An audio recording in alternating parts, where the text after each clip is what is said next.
Hello everyone, my name is Ruben Ramirez, and today my presentation is about how to face challenges and wanting to overcome them rather than succeeding from what comes ahead of you. According to Google, the book definition of a challenge is a call to take part in a contest or competition, especially in a duel. And what I want you guys is to overcome them. And the book definition of that is to succeed in dealing with a problem. And in this presentation, I will show you what I had to go through in life and how I succeeded and how I believe that everyone can succeed over anything, no matter what comes in them. No matter how God puts their story together, that you can progress into being a better person. But to take every bad thing that ever happens to you as a lesson rather than taking it as why me. No, take it like, thanks God. I know you're trying to test me right now. You're trying to make me a stronger person. My first challenge that I had to ever go through was at the age of 13. I lost everything. To what I thought that I did, I thought I lost everything. But the thing is, I was 13, and then I was saving my mother, my brother, and another family downstairs from a fire. Later in the presentation, I will give you proof that I'm not bullshitting you. And then I saved my brother's life from a fire, my mother, and another family. At 13, at the time, I was thinking, God, why me? My PlayStation 2 is not even a PlayStation 2 anymore, it's a PS1. Yeah. You know? I lost all my clothes, I lost everything. And you know me, I like my clothes. Even at the age of 13, I was a fly little kid. And when everything happened, I was crying, sobbing, crying to my mom, like, Mom, we have nothing. We have nothing. But then it took a little time to realize that I still had everything. And I'll explain that later on why. My second challenge that God put in front of me was that I dropped out of high school after 2 months going to Joy at Central High School. By far the worst education that I've ever been around, and the teachers did not give a shit about you. We had entry through metal detectors to even get into school and be treated like animals, getting pulled to the side, going to class, being late. I felt very discriminated against because me and my Latino friends were obviously the ones that they picked out all the time. Well, my other white friends, they just got to move along. There was barely any, but we got picked out of the bunch, and I felt like less than a human being at some time, you know. After all these tragedies that came together, my father finally said that it's enough. My brother's a high school dropout also. He never went back, sadly, but he's one of the most intelligent people that I know. I dropped out. I didn't do anything. I just stayed home, woke up at 12, waited for my friends to get out of school at 3, go play basketball, and that was it. Every day.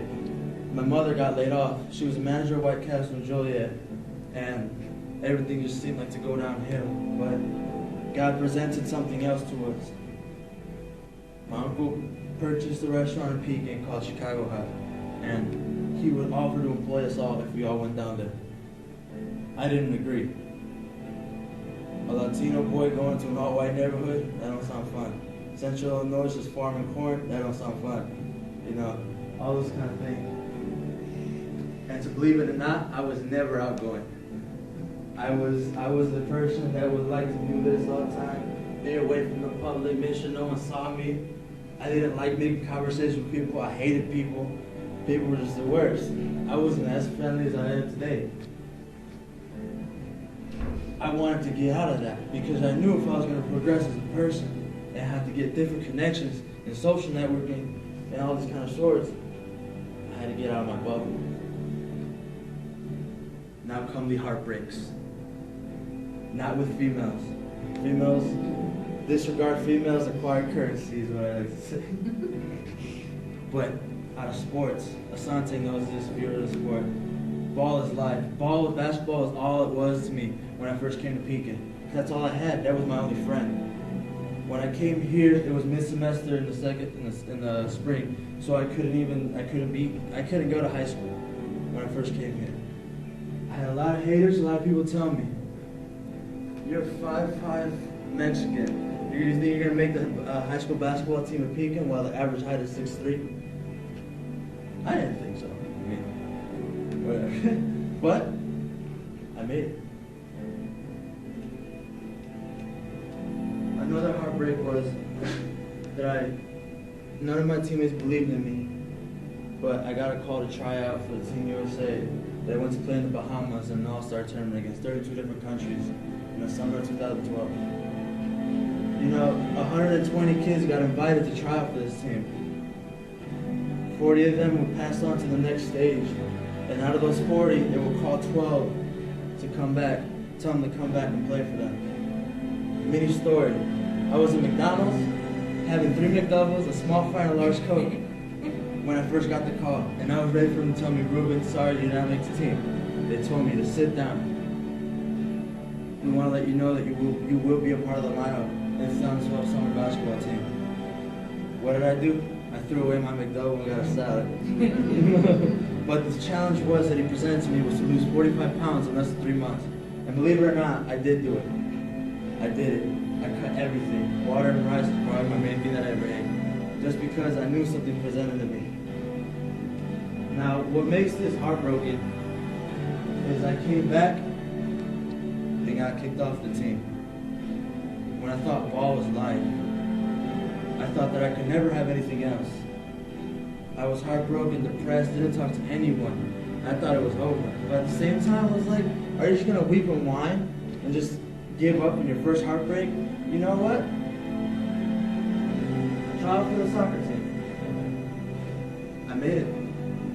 I haven't played soccer since like 7th grade. They greeted me with open arms, and they did everything to make me feel accepted.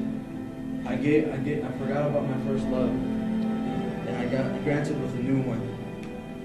So getting into the soccer season, entering the winter season, entering the spring, summer, I trained my ass off to be a senior in the varsity team to start. The heartbreak of this story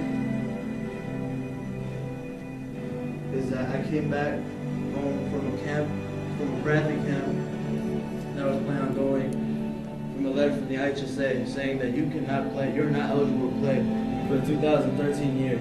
Why? Because you are accredited to 4 years of high school. You dropped out your first one. You fucked up.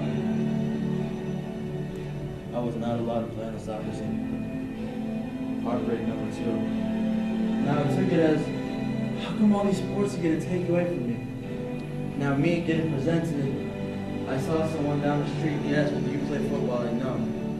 Like, I think you should give rugby a try. I love rugby now. That's my life and that's my passion. But there is another heartbreak to it. On the day of prom, May 2nd, last year, a couple games that people that thought I won't be able to play for a more long time than this. Now all over those challenges, I succeeded. How? How I overcame the house fire was to realize that all materialistic things are not shit in this world. When I lost everything, I became richer knowing that my mother, my brother, and another family was saved.